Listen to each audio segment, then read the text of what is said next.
Hi everyone, कैसे आप लोग? आई होप के सब ठीक होंगे। स्वागत है आपका जीके चैलेंज जोन पर। आज का हमारा जो लेक्चर रहेगा 50 एमसीक्यू इसके ऊपर रहेंगे। Important MCQ exam oriented question बनाए हैं इसमें। उसमें क्या होगा, 30 क्वेश्चन दो पार्ट में डिवाइड किए हैं। 30 क्वेश्चन जो है आपके जनरल अवेयरनेस के रहेंगे, 20 क्वेश्चन लास्ट के जो है कंप्यूटर के ऊपर रहेंगे, ताकि आपके दोनों एक ही लेक्चर में दोनों की आपकी अच्छी प्रैक्टिस हो जाए, रिविजन अच्छे से हो जाए। तो अगर आप चैनल पर नए हैं तो चैनल को जरूर सब्सक्राइब कर लीजिएगा। करते हैं स्टार्ट। पहला क्वेश्चन है हमारे पास कि India digital public infrastructure framework presented at G20 mainly includes. तो क्या रहेगा इसका आंसर? ऑप्शन ए हो जाएगा जेएम, ओएनडीसी, यूपीआई। ये तीन जो है थे। तो इनकी फुल फॉर्म भी देख लो साथ में कि जेएम की क्या थी, जनधन आधार मोबाइल। ओएनडीसी का क्या था, open network for digital commerce. और यूपीआई यूनिफाइड पेमेंट इंटरफेस। तो ये जो इसका आंसर हो जाएगा option A, question number first का। तो क्वेश्चन नंबर सेकंड है हमारे पास कि which international organisation publish the world economic outlook report. तो कौन सी है? आईएमएफ। आईएमएफ क्या हो गया? International monetary fund. Option C जो है इसका राइट आंसर हो जाएगा। ये आपने अक्सर न्यूज़ में सुना होगा। जो अक्सर जो है लेता रहता है लोन, पाकिस्तान लेता रहता है, उसके चक्कर में जो है ये न्यूज़ में काफ़ी सोशल मीडिया पे गर्दिश करता रहता है।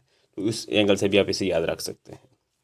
एक और तरीके से भी याद रख सकते हैं, जैसे ऑपरेशन सिंदूर हुआ था उस टाइम भी ये बिल जो है ये पास कर दिया गया था, फंड पास कर दिया गया था पाकिस्तान के लिए, लोन के लिए जो अप्लाई किया था। उस एंगल से भी इसे आप याद रख सकते हैं।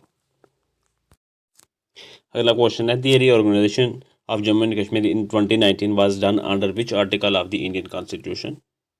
तो वो आर्टिकल 3 है। आंसर इसका हो जाएगा ऑप्शन सी। हालांकि इसके ऊपर मैंने अलग से 200-250 एमसीक्यूज की एक सीरीज बनाई है, प्ले लिस्ट में ऐड कर दी है। प्ले लिस्ट बनाई, डिस्क्रिप्शन में भी आपको लिंक मिल जाएगा। आप चैनल पर भी विजिट करके भी वहाँ से आप देख सकते हैं। तो नेक्स्ट है कि which physiographic division of India act as a climatic barrier. तो वो हिमालयाज है। ऑप्शन सी हो जाएगा इसका राइट आंसर। तो अगला क्वेश्चन है, which river system from the world's largest delta. तो वो है गंगा ब्रह्मपुत्र। ऑप्शन सी हो जाएगा इसका राइट आंसर। मैंने कोशिश की है हर टॉपिक में से क्वेश्चन उठाने की, ताकि सबकी जो है रिवीजन हो जाए। तो अगला क्वेश्चन है हमारे पास कि consider the following statements regarding the Ganga river. इसके ऊपर जो है 3 स्टेटमेंट है हमारे पास, हमें बतानी है जो करेक्ट स्टेटमेंट है। पहली स्टेटमेंट में क्या रहा है कि the Bhagirathi and Alaknanda meet at Devprayag to form the Ganga. ये राइट हो जाएगी स्टेटमेंट। दूसरी में क्या रहा है कि Ganga flows into the Arabian sea. नहीं, ये गलत हो जाएगी, क्योंकि ये गंगा रिवर जो एक लार्जेस्ट जो है वो अभी हमने इसके रिलेटेड पढ़ा है कि लार्जेस्ट डेल्टा बनाती है, और ये जो है ड्रेन होती है बे ऑफ बंगाल में, ना कि अराबियन सी में। ये गलत हो जाएगी। तीसरी में कह रहा है कि the Ganga basin is the largest river basin in India. Yes, ये राइट हो जाएगा। यानी कि फर्स्ट और थर्ड ऑनली राइट हो जाएंगे। तो ऑप्शन ए इसका राइट आंसर रहेगा। तो अगला क्वेश्चन है हमारे पास कि which factor primarily controls Indian monsoon variability. तो आंसर हो जाएगा इसका option B, El Nino and El Nino and La Nino. तो ये एल नीनो क्या हो गया कि वार्म फेस, और ला नीनो जो है वो कोल्ड फेस में आएगा। ठीक है, आंसर हो जाएगा इसका ऑप्शन बी, क्वेश्चन नंबर 9 का। तो क्वेश्चन नंबर 10 है कि स्टेटमेंट, यहाँ पर भी स्टेटमेंटें दी हैं, 2 स्टेटमेंटें हमारे पास। हमें जो करेक्ट स्टेटमेंट है वो हमें बतानी है। पहले स्टेटमेंट में कह रहा है कि climate refer to the average weather conditions of a place over a long period of time. Yes, बिल्कुल राइट हो जाएगी ये स्टेटमेंट। और दूसरी में कह रहा है कि weather describe the day by day condition of the atmospheric. Yes, ये भी राइट हो, एटमोस्फेयर, ये भी राइट हो जाएगी। यानी कि दोनों स्टेटमेंटें जो है करेक्ट हो जाएंगी। हमें करेक्ट स्टेटमेंट बतानी थी, तो ऑप्शन ए में जो है करेक्ट स्टेटमेंट हो जाएगी हमारी। वो स्टेटमेंट 1 एंड 2 आर करेक्ट। अगला क्वेश्चन हमारे पास ये ट्रांसपोर्ट के ऊपर है। तो ये भी स्टेटमेंट है, यहाँ पर 2 स्टेटमेंट है। हमें करेक्ट स्टेटमेंट है जो वो बतानी है, जो नहीं, दोनों बतानी है, कौन सी करेक्ट है और कौन सी जो है इनकरेक्ट है, वो बतानी है। पहली स्टेटमेंट में कह रहा है कि air transport is the cheapest mode of transport. नहीं, गलत हो जाएगी। एयर जो है ट्रांसपोर्ट वेरी एक्सपेंसिव होता है, तो ये गलत हो जाएगी। दूसरी में कह रहा है कि air transport is mainly use for long distance travel and emergencies. हाँ, ये राइट हो जाएगी। तो पहली गलत है और दूसरी ठीक है, यानी कि ऑप्शन इसका हो जाएगा, ऑप्शन डी हो जाएगा। Statement first is incorrect, second statement is correct. Option D जो है इसका राइट आंसर हो जाएगा। क्वेश्चन नंबर 12 है। यहाँ पर भी स्टेटमेंट, 2 स्टेटमेंट दी है, हमें बतानी कौन सी गलत है और कौन सी सही है। पहले स्टेटमेंट में कह रहा है कि climate change can affects agriculture productivity. बिल्कुल, क्लाइमेट जो हो काफ़ी इफेक्ट करता है, तो ये ठीक बोल रहा है, ठीक स्टेटमेंट है। दूसरे में कह रहा है कि changes in rainfall and temperature impact crop growth. Yes, rainfall की वजह से क्रॉप ग्रोथ के ऊपर काफ़ी इफेक्ट पड़ता है। रेनफॉल अगर ज़्यादा हो जाए तभी पड़ता है, कम हो जाए तभी पड़ता है, ना हो तब भी पड़ जाता है। तो इसलिए ये दोनों ही जो है स्टेटमेंट ठीक हो जाएंगी। Both statements 1 and second are correct, option A जो है इसका राइट हो जाएगा। अगला क्वेश्चन है Pir Panjal range belong to which mountain range, तो वो लेसर हिमालयाज में आएगा, तो ऑप्शन सी हो जाएगा इसका राइट आंसर। तो अगला क्वेश्चन हमारे पास यहाँ पर भी स्टेटमेंट है, दो स्टेटमेंट है, हमें करेक्ट स्टेटमेंट बतानी है, बल्कि दोनों बतानी है, कौन सी करेक्ट है और कौन सी जो है इनकरेक्ट है। पहले स्टेटमेंट में कह रहा है कि western disturbance mainly affect rainfall and snowfall in Jammu and Kashmir winter, बिल्कुल यार ठीक हो जाएगी ये स्टेटमेंट। दूसरी में कह रहा है कि monsoon rainfall is highest in Ladakh compare to the rest of Jammu and Kashmir, ये गलत हो जाएगी, क्योंकि because Ladakh is cold desert and receives very little rainfall, not much. तो आंसर इसका जो है जो दूसरा ऑप्शन जो है स्टेटमेंट गलत हो जाएगी। आंसर इसका हो जाएगा option C, first is correct and second is incorrect. अगला क्वेश्चन है हमारे पास कि the horticulture sector contribute significantly to Jammu and Kashmir economy because of temperate climate, option B हो जाएगा इसका राइट आंसर। टेम्परेट क्लाइमेट जो है वो Jammu and Kashmir is highly suitable for cultivation a wide varieties at high value horticulture crops such as apples हो गए, सेब हो गए, सैफरन हो गया, एलमोड हो गया, उसके बाद वॉलनट हो गया, चेरीज वगैरह, ये जो है ये टेम्परेट क्लाइमेट के ऊपर ही जो है निर्भर रहता है ये सब। तो आंसर इसका हो जाएगा ऑप्शन बी। अगला क्वेश्चन है हमारे पास कि which product of Jammu and Kashmir has geographical indication tag, इससे जो है शॉर्ट में जीआई टैग जो है कहते हैं, इसी को कहते हैं, इसी की फुल फॉर्म है ये जियोग्राफिकल इंडिकेशन। तो वो कौन सा है? आंसर इसका हो जाएगा सैफरानी Kashmiri saffron, sorry, option B हो जाएगा इसका राइट आंसर। अगला क्वेश्चन है gold deer is scientifically classified as Cervus elaphus hanglu, option A हो जाएगा इसका राइट आंसर क्वेश्चन नंबर 17 का। अगला क्वेश्चन हमारे पास कि Dachigam national park lies in which biogeographical zone, वो है वेस्टर्न हिमालयन, ऑप्शन हो जाएगा बी क्वेश्चन नंबर 18 का। अगला क्वेश्चन है Shivism in Kashmir reach its philosophical heights under, तो अभिनव गुप्ता इसका आंसर हो जाएगा ऑप्शन बी क्वेश्चन नंबर 19 का। तो अगला क्वेश्चन है हमारे पास which language is recognized as an official language of Jammu and Kashmir UT, तो ये सारी हो जाएंगे उर्दू, डोगरी, कश्मीरी, तो ऑल ऑफ दिस इसका आंसर हो जाएगा ऑप्शन डी। तो अगला क्वेश्चन है हमारे पास कि विच of the following is not a UNESCO world heritage site in Jammu and Kashmir, इनमें से हमें बताना है कौन सा नहीं है, तो वो वैष्णो टेम्पल, देवी टेम्पल इसका आंसर हो जाएगा ऑप्शन ए, क्योंकि ये फेमस जो है वो पिलग्रिमेज साइट की वजह से है, ना कि जो है ये यूनेस्को वर्ल्ड हेरिटेज साइट है, तो ऑप्शन ए हो जाएगा राइट आंसर। तो अगला क्वेश्चन है हमारे पास कि the famous Amarnath cave an important pilgrimage and tourist spot is located in, तो वो अनंतनाग में है, आंसर हो जाएगा इसका ऑप्शन ए क्वेश्चन नंबर 22 का। नेक्स्ट है कि गुलमार्ग, ये major tourist destination in Jammu and Kashmir is primarily known for, तो ये सीकिंग और गंडोला राइड्स की वजह से फेमस है, तो ऑप्शन हो जाएगा बी क्वेश्चन नंबर 23 का। तो अगला क्वेश्चन है कि विच of the following movements in Kashmir reflects Mughal architecture, तो वो है निशात बाग, ऑप्शन हो जाएगा इसका बी क्वेश्चन नंबर 24 का। नेक्स्ट है which gas is mainly responsible for the depletion of the ozone layer, तो वो है क्लोरोफ्लोरोकार्बन्स, ऑप्शन हो जाएगा सी।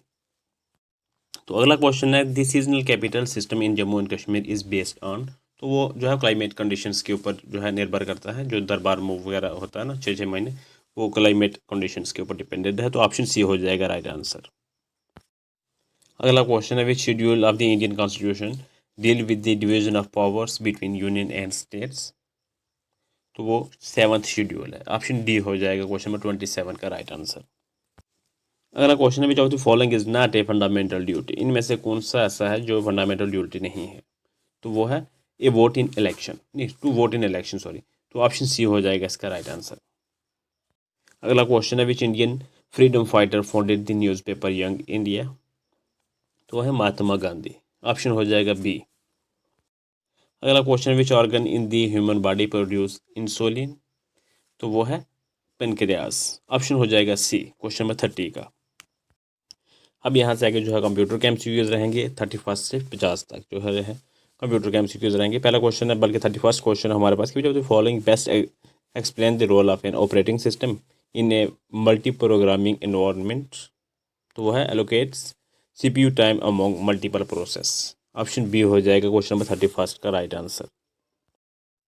अगला क्वेश्चन हमारे पास कि विच शेड्यूलिंग एल्गोरिदम में cause starvation if not properly managed. तो क्या हो जाएगा इसका आंसर? Priority scheduling. आंसर हो जाएगा ऑप्शन सी क्वेश्चन नंबर 32 का। अगला क्वेश्चन है the main purpose of cache memory is to. क्या पर्पज है? Reduce average memory access time. Option C जो है राइट आंसर हो जाएगा। अगला क्वेश्चन है which of the following memory is non volatile and directly accessible by the CPU. तो वो है रोम। ऑप्शन सी हो जाएगा क्वेश्चन नंबर 34 का राइट आंसर। अगला क्वेश्चन है हमारे पास कि इन computer architecture pipelining involves performance by.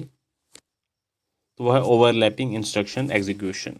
Option जो है इसका सी राइट हो जाएगा क्वेश्चन नंबर 35 का। अगला क्वेश्चन है विच software is responsible for managing deadlock situations. तो वो ऑपरेटिंग सिस्टम है। ऑप्शन सी जो है इसका राइट हो जाएगा। तो अगला क्वेश्चन हमारे पास के विच of the following is an example of firmware. तो ये आंसर हो जाएगा ऑप्शन सी बायोस। बायोस क्या हो गया कि बेसिक इनपुट आउटपुट सिस्टम। ठीक है, शॉर्ट में बायोस लिखा है। ऑप्शन सी जो है इसका राइट हो जाएगा। अगला क्वेश्चन है कि high level programming languages are design to be. User friendly होता है। तो ऑप्शन सी इसका राइट हो जाएगा। अगला क्वेश्चन है which language is widely use for web development. तो वो लैंग्वेज जो है जावा स्क्रिप्ट। इसका आंसर हो जाएगा ऑप्शन बी क्वेश्चन नंबर 38 का। अगला क्वेश्चन है which of the following is an object oriented programming language. तो वह है जावा। ऑप्शन सी हो जाएगा क्वेश्चन नंबर 39 का राइट आंसर। अगला क्वेश्चन है in Excel which feature ensures that a cell reference does not change when copied. तो वो एब्सोल्यूट रेफरेंस। इसका आंसर हो जाएगा ऑप्शन सी क्वेश्चन नंबर 40 का। अगला क्वेश्चन है हमारे पास कि विच normal form eliminates partial dependency इन ए डाटाबेस। तो वो है सेकंड नॉर्मल फॉर्म। इसे शॉर्ट में जो है 2NF भी आपको कहीं ना कहीं देखने को मिल सकता है। तो शॉर्ट में वो भी आप नोट कर सकते हैं साथ में अगर कोई कर रहा है तो। ऑप्शन बी हो जाएगा इसका राइट आंसर। तो नेक्स्ट क्वेश्चन है विच की uniquely identifies A record and can not contain null values. तो इसका आंसर हो जाएगा प्राइमरी की। ऑप्शन सी जो है क्वेश्चन नंबर 42 का राइट आंसर रहेगा। नेक्स्ट क्वेश्चन है in MS access a query is internally based on tables और अदर क्वेरीज। ऑप्शन बी हो जाएगा इसका राइट आंसर। तो अगला क्वेश्चन है which PowerPoint view is most suitable for managing slide sequence and timing.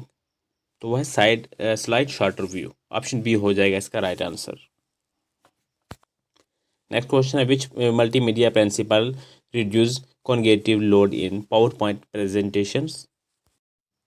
तो answer हो जाएगा कोहेरेंस प्रिंसिपल। ऑप्शन बी जो है इसका क्वेश्चन नंबर 45 का राइट रहेगा।